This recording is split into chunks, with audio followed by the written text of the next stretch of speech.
Throughout the history of pop culture, there have been many love triangles that have come to dominate the zeitgeist. And yet, whether it be Buffy, Angel, Spike, Dawson, Joey, and Pacey, Carly, Freddie, and Sam, or even Bella, Edward, and Jacob, it all owes a debt to the original love triangle, Archie, Betty, and Veronica.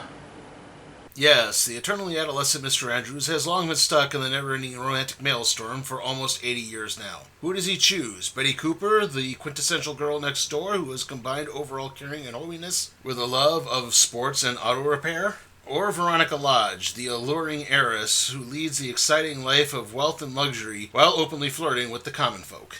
Adding a further wrinkle to all of it is the fact that Betty and Veronica are the original frenemies, getting along as if they hadn't known each other forever, really only coming to blows over their mutual taste in red-headed boys.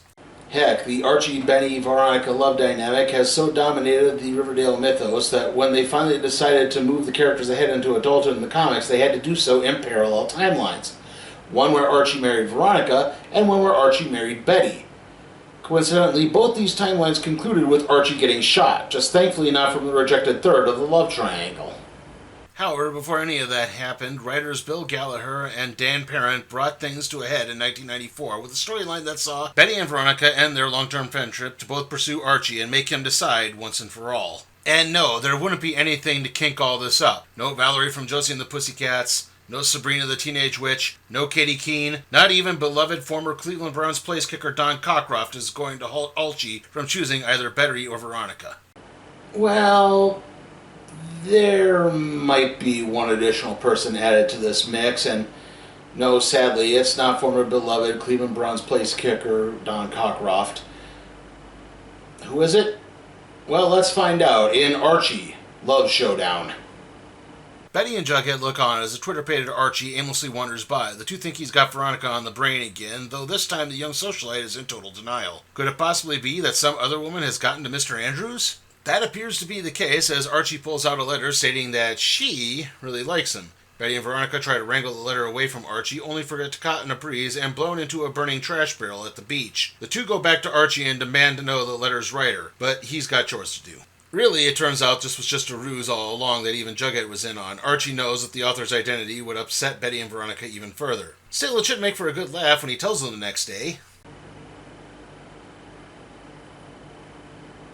Of course, where there's a pranking opportunity, there's a Reggie Mantle waiting to capitalize on it. He bumps into Veronica and casually lets slip that Betty wrote the letter to Archie. Shortly after Veronica storms off, Reggie tells Betty the same story, only now with the author being Veronica.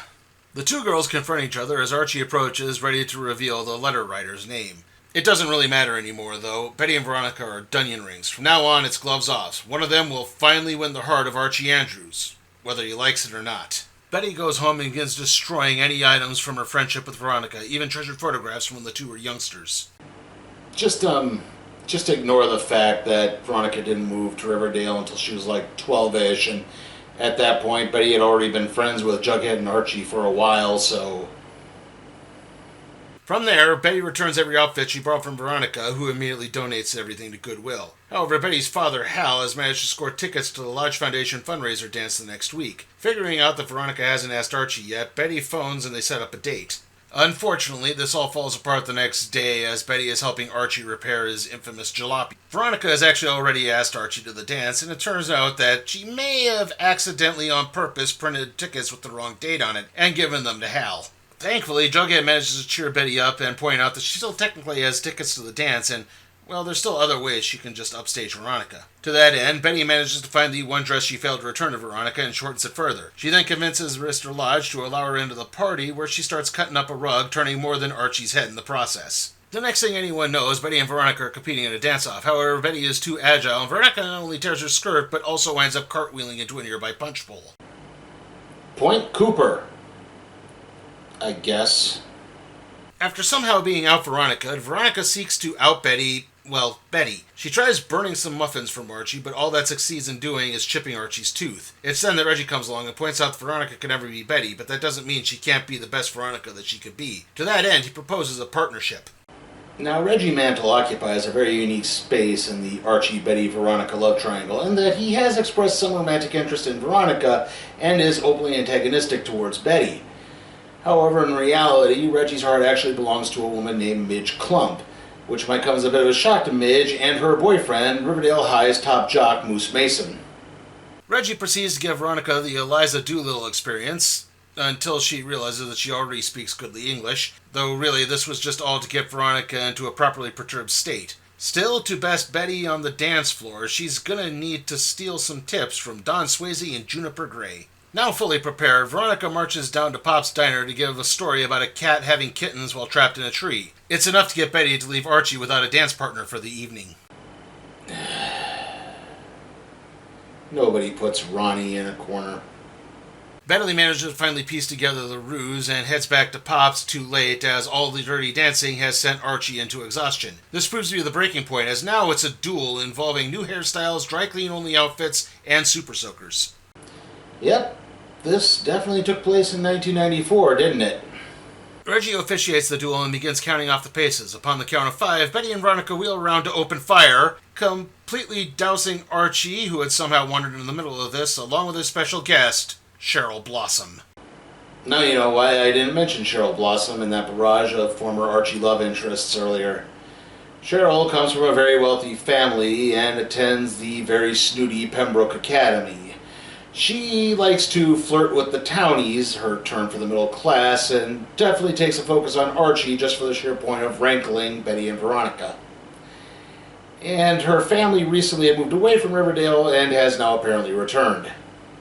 Cheryl was indeed the author of the love letter that started all of this, and now she has a leg up on Betty and Veronica, with Archie upset over the lack of maturity the two have been showing recently. So he's going to hang with Cheryl for a while. Word of Cheryl Blossom's return has spread through Riverdale, and not only Betty and Veronica are upset about this, Midge Klump and Ethel Muggs are upset as well, fearing for their own respected male love interests. To that end, they're willing to play dirty along with Betty and Veronica to trim the blossoms, if you will.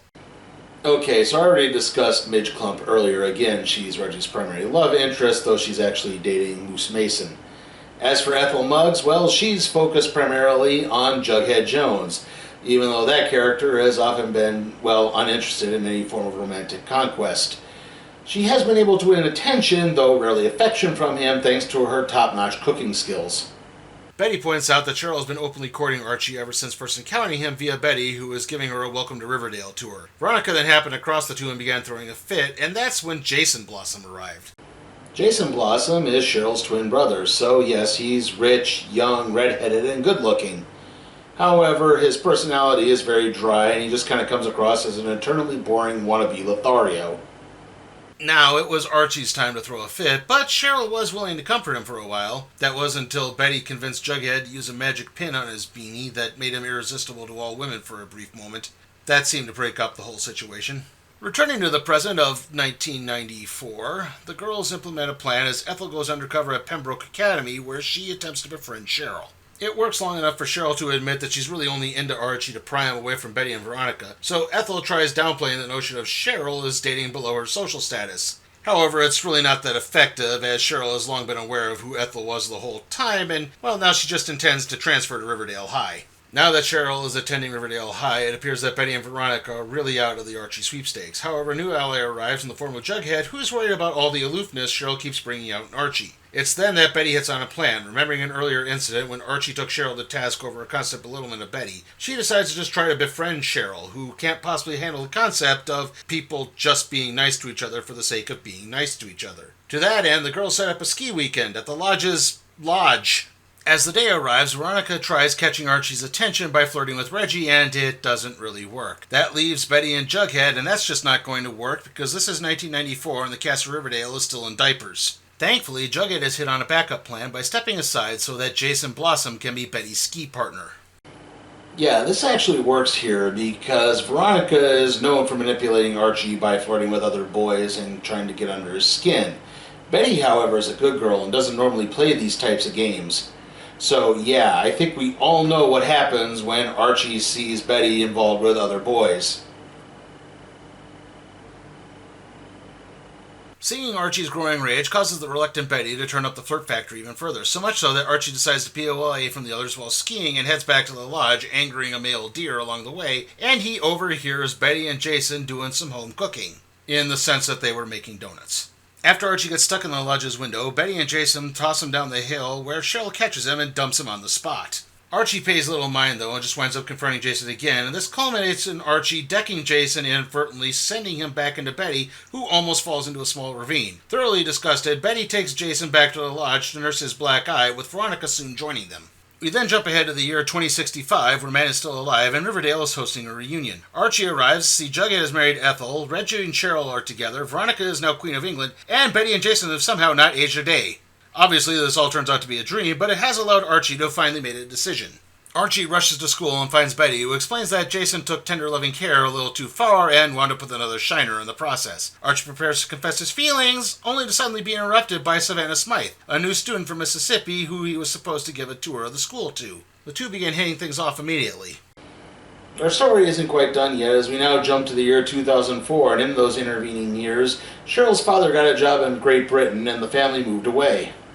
Betty and Veronica trudge their way through the snow as they bemoan the mundanity of Riverdale. That mundanity is soon interrupted by Midge with news of a movie being made in Riverdale that's looking for extras for a scene at Pop's Diner. The two arrive at the diner and get a plot summary. The movie follows Arnie, a red-headed teenage boy who is torn between the affections of a blonde do-gooder named Betsy and a brunette socialite named Victoria. An irate Archie has seemingly pieced together the plot and the similarities of his life, especially the part where a new girl arrives. Cheryl Blossom, fresh off the boat from England. Of course, now Betty and Veronica are upset while Archie is seemingly okay with things. This is further exacerbated by the news that Cheryl is being played by actress Michelle Williams. Michelle Williams?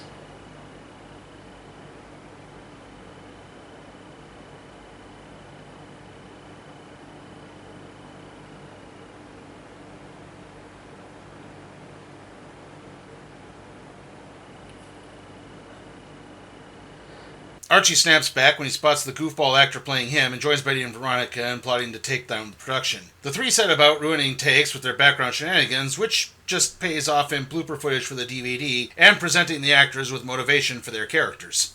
Finally, the trio just decide to ignore the movie and go hang out somewhere. Except everywhere they go, Cheryl keeps popping up with her film crew. After dunking him nachos and throwing a snowman, a girl named Bridget explains everything. There is no movie, and there never was. Everything that's being filmed is actually being filmed for a hidden camera reality prank show. Well, then why did they need Michelle Williams? Finally aware of the truth, Archie, Betty, and Veronica begin sabotaging the show a different way, by being nice to Cheryl and laughing off her attempted pranks. Revealing their knowledge of the show causes it to get cancelled immediately. Except Betty and Veronica don't really get the last laugh. It turns out that a drop in the British economy caused Mr. Blossom to lose his job and the family had to move back to Riverdale. If Cheryl's reality show had sold, it would have more than covered the tuition to Pembroke. However, since it all failed, she has no other choice but to begin attending Riverdale High, and she's available. Okay, so technically there is one more story, but it's really not that consequential. Long and short of it is, Archie sprains his ankle while competing in a snowboarding competition, and Betty and Veronica have to hurry him back to the lodge so that they can tend to his wound before Cheryl gets a chance to. That's really it. And, well, that concludes Archie Love Showdown. How was it?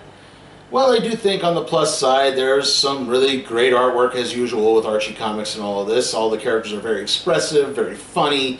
They have that classic Archie comic style down to a T. I think there's some really good characterization in all of this. Everyone's depicted as believable, grounded, still very intelligent, like not overly dunderheaded, and is still pretty much on point. No one is really wasted in this whole story. And I think there's some really good, funny humor throughout all of this. It's really good, spot-on screwball comedy stuff. If there is a downside to this, is that the second story, the whole reality show, TV, movie thing, is really padded out. I think it's a one-issue story that got stretched out to two. It just doesn't really work as that. It's very fillery because you just see it's like, we're causing havoc on set, and then we're going to continue causing havoc on set, and then Cheryl's going to follow us around with the camera crew, and then Cheryl follows us around with the camera crew. It's just that kind of thing. And, again, adding to the filler and feeling of all this, there's a lot of stuff like pinups and that snowboarding story that just scream we had to get this up to 130-some pages, or that would be a waste, apparently. Like, they don't really add too terrible much, and this last one's kind of a nitpick, I know, but again, the whole Michelle Williams thing really doesn't make any sense. I mean, not only that, they make this Michelle Williams reference, but then the actress they show doesn't look anything like Michelle Williams, or what it would be like if Michelle Williams were in the Archie Comics universe. I mean, When this was coming out, she was still well known from Dawson's Creek, and she was just about to do Brokeback Mountain, which was going to break huge. So, yeah, it's like you couldn't talk to... I mean, the only thing I could think of is they honestly did not know there was an actress named Michelle Williams and just picked a name at random. And that's the best I can conclude. Still, I mean, those are all kind of nitpicky. This is a very enjoyable story. I am going to give Archie Love Showdown a B. And with that, let's see what we'll be doing next time on the Random Trade Review.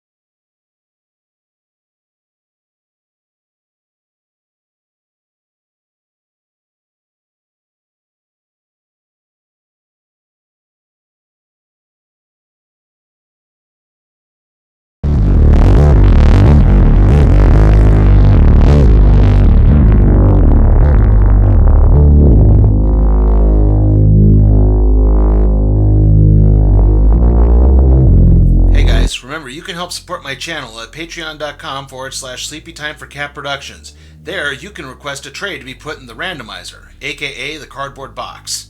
Also, remember, like, comment, share, subscribe, and ring that notification bell.